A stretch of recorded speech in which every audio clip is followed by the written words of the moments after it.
All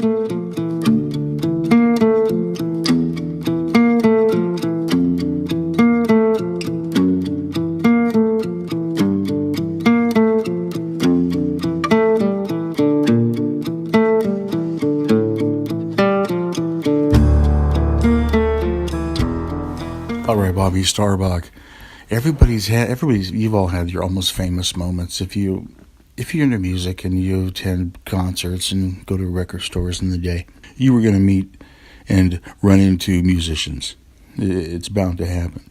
Everybody's had their almost famous moments. Thank you, Cameron Crowe. And, well, I guess since he won an Oscar, I don't have to say thank you, but thank you. Bobby Starbuck, streaming on Facebook, World Wide Web, BobbyStarbuck.com, Facebook, Twitter, Instagram, whatever those things mean. I've got a guru here that's going to pull it off. Bobby Starbuck, analog man in a digital world. That was my line before Joe Walsh penned the song. In fact, when Joe Walsh, when that song came out, friends of mine were calling me and said, "Hey, Joe Walsh wrote your song. It's a song, digital, analog, boom." But great minds think alike. Either that or ones that have done a lot of partying through the years. Joe's been there and back, man. But now his only drug is a cup of Joe. He'll have coffee. Joe, I like the line Joe Walsh gave us in the Eagles documentary, History of the Eagles. 2-part, whatever, great. Excellent documentary. And he had this little obscure line in the middle of it that really didn't tie the whole story together, but I liked it. I hope that someday anthropologists compare the 70s to the roaring 20s. We were all involved, man. The musicians, the concert goers. I added that last part about the musicians and concert goers. Because it was all the roaring 20s. It was all the 70s. And I agree with what he said. It's a great analogy. And talking about almost famous moments, meeting musicians, having whisk by. Hey, was that? And seeing them in a concert doesn't count. And walking out of the stadium, that doesn't count. I'm talking, you're having a coffee somewhere and there's Rod Stewart. That's one of those things, right? Rod Stewart. I was a taxi driver in Los Angeles in the late 70s. I was a theater student at UCLA, and there was a bus strike, and I read in the newspaper that taxis were going to really be in need. So I thought, do some research. De Niro looked good in Taxi Driver, an actor, make money maybe. So I grabbed the job as a taxi driver. First fare I had was from the Universal Sheraton, top of the mountain right there. You know the deal. Off Lancashire, Universal Sheraton. The first fare I get, a wonderful Japanese family from like Osaka that wanted to go to Disneyland. My first taxi ride was like $500. I'm like, what? This is going to be great. Went back the next day. Guy comes out. He's all excited. Has a big briefcase. Starts telling me that, ends up giving me an album from the Atlanta rhythm section. He was the A&R guy or their manager or somebody. He was very excited. They were going to take some music over to one of the radio stations.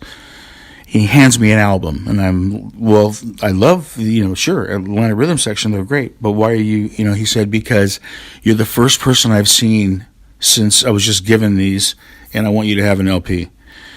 So I don't know what the guy's name is. I couldn't tell you what he looks like, but I still have the album, and it was a great one, and it meant a lot to me. I thought, wow. But this guy who gave it to me, his name is probably somewhere on the label, or on the sleeve somewhere, right? Joe Kowalski. Oh, there's Joe. Thanks for the album. Then the next day, I'm sitting there early morning. I had the early shift at the top of the Sheraton, and I'm sitting there the second in line as the taxis go. There's like 6 of them, 5 of them lined up. Boom. Guy will blow a whistle or signal, and you'd pull up. It's your turn. Well, the guy in front of me says, "Hey, listen, I've got to go use the men's room. If someone comes out, it's early. No one's going to, but if someone comes out, you just go." I go, "Oh, okay." The guy leaves, go to the bathroom. This was a lucky break for me because out comes the guy blows the whistle, I pull up there, I'm worried about not screwing up, it's still only like my 4th or 5th trip, I've got to write stuff on the clipboard before I start to drive and put things down, and it's out of the black into the blue on the microphone on the CB, and I pull up, and there are the couple girls are like harassing this guy or following him really fast, and he's walking at a fast clip. I'm seeing it in the peripheral, and I look up. Just as this guy whisks into the cab, shuts the door, and said, drive. And I said, I have to fill out this thing. And he puts a $100 bill in front of my face and said, drive. So I said, okay. So I just dropped whatever's in my hand and drove to the bottom, that stop sign at the bottom of the Sheridan Universal. You know the deal there. Boom. And I turn around, and I'm like, hey, you're Rod Stewart. He goes, yeah, you think? And I went, oh, well, he goes, listen, here's an address. It's in North Hollywood. You're going to drive me there. I'm going to be there for 30 minutes, get cleaned up, and then you're driving me to LAX to catch a flight to London. I went, great. I spent 3 hours with Rod Stewart. Got to ask him questions in the cab. What do you think of Robert Plant? Oh, Bobby, buy him a bottle of brandy. He'll tell you his life story. What about Eric Clapton? Don't trust Eric with your girlfriend. Okay. And here I am having dialogue with Rod Stewart. I'm on the 405. I'm driving. I'm like, man, please, somebody look over here, even though I don't know you. Can't you see who's in my taxi? That's Rod Stewart here in my taxi. I'm driving down the 405. Why doesn't he want to go to Albuquerque? I could drive him there. I mean, this is Rod Stewart, man. And it's funny how it happened, though, because now he was haggard a little bit because he had an all-nighter with these girls who were chasing him, I can only assume. This was I witnessed the rock and roll walk of shame, dude. But it was actually like the run of shame because Rod Stewart was out of there. I wish that could have been me. And so here's Rod Stewart. He's a little haggard. He's in the back. And now I'm driving down Lankershim Boulevard, a long ways to Burbank to find to this address. And I had my little Thomas map. Years before Google and GPS, I have a map. It's like a book, a thick book. You pull over, boom, okay. So I'm driving. Now I'm starting to look in the mirror at this guy. I'm like, this guy's not Rod Stewart. His nose is way too big to be Rod Stewart's nose. And where's that hairdo thing? It's flat. I don't think it's him. He kind of looks like Rod Stewart, so he probably works that a lot. This guy's full of crap. I'm taking to his dealer's house or something. What was he doing leaving at 7 a.m., running out, looking like this? Pulled up to the house. He goes, come on in. He's got the English accent. Okay, so the guy that looks like Rod Stewart, that probably is Rod Stewart, but I'm not sure. I go into this house, and here's this older lady. She's probably like, 78, 79. She's his voice coach, one of probably many, with the piano, and she's a voice teacher, and she's elderly, and would you like some brownies? And here, I have a seat on the piano bench. Rodney, okay, sure. So he goes in there and takes a shower. He comes out. Now I know it's Rod Stewart because she's calling him that. He comes out, Rod Stewart, clad in a towel, and he's still wet everywhere, kind of. He was in a hurry, but now his hair's all straight, like it's up in the air like Rod Stewart. Rod Stewart walked, the guy that might be Rod Stewart walked into the bathroom, take a shower. Now Rod Stewart, who is Rod Stewart, walked out with a towel on that was nothing, just sitting there. I thought, if the girls in my school could see me now, I'm sitting here and there's Rod Stewart wearing nothing but a towel, and he just took a shower and his head's been Rod Stewarted.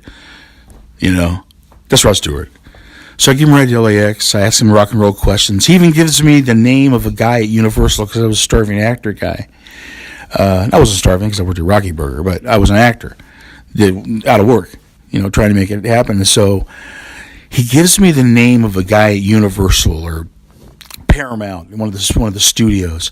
He goes, here's a number. Tell him that I told him to see. He'll get you a part in a movie or something. I went, all right. And so that was the largest opportunity I took for this endeavor. I remember waking my mother and father up in the middle of the night. I just gave Rod Stewart a text. Who's Rod Stewart? Well, forget about that. He's going to get me into it. I was telling everybody that I was going to get a gig at one of the, be in a movie because Rod Stewart said that call this number. I'm calling this number. I'm always missing the guy. It's in the lot. I'm hearing stuff in the background. Okay, get those cattle over there. Where's that New York City set? I mean, this is like they're making movies, and I'm excited. I'm like, wow, man, I'm just to have this phone ring and it be in my hands enough, right?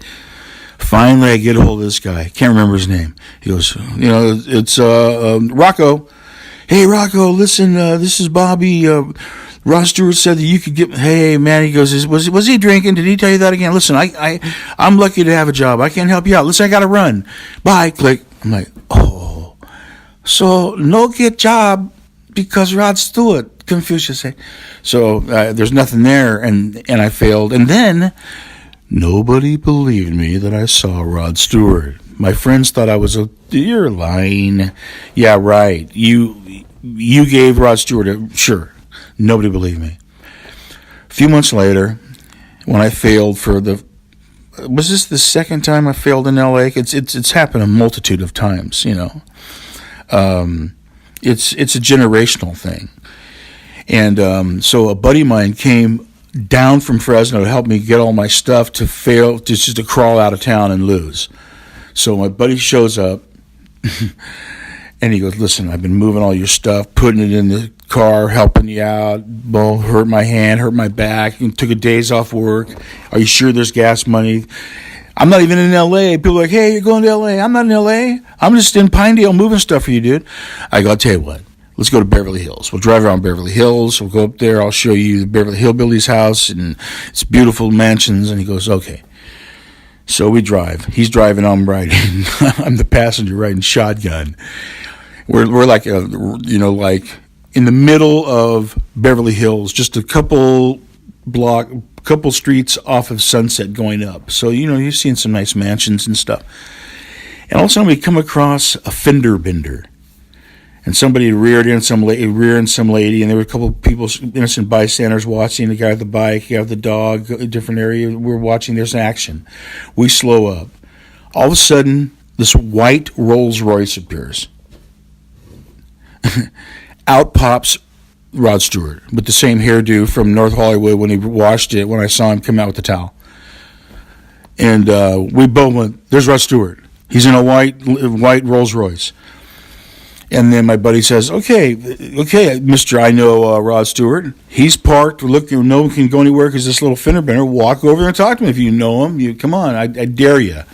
I said, be right back, brother. So I run over there and I say, hey, Rod, remember me? I was the taxi driver guy. I gave you a ride and met your singing coach. Hey, mate, how you doing? He goes, looks like a little accident. I said, yeah. So what are you doing? He goes, going to play football, soccer to you, mate. Top of the hill, Beverly Hills. There's a little field up there, and I go up there on Sunday and I just play with my mates. And you want to come on up and play some football? I went, we'll follow you. Now, not only did I jump out of the car and prove to this guy that I had met Rod Stewart, we're following him to a field at the top of Beverly Hills somewhere where he's going to play soccer with his friends. Well, we weren't dressed for soccer, and we're not soccer players, football. American football, maybe. And so we just sat there and watched him play and talked to him a couple times, and then we left, and that was my Rod Stewart moment. That was really cool. It was redemption. The second time around was redemption. The first time was, adulation. I didn't care if people didn't believe me. Riding in a taxi and saying, give me what are your thoughts about Robert Plant? Oh, Bobby, buy him a bottle of brandy. He'll tell you his life story. Love him. What about Eric Clapton? Oh, Eric, slow hand. Don't trust your girlfriend with Eric. Don't trust him with your girlfriend. That's Rod Stewart talking to me in a taxi, driving down the road. It's my almost famous moment, It got me nothing, but means everything. Bobby Starbuck surfing the World Wide Web and streaming live on Facebook, talking in an iPhone today. And there's a lot of things on the plate. We're going to eat them all up right here on BobbyStarbuck.com, Twitter, Facebook, Instagram.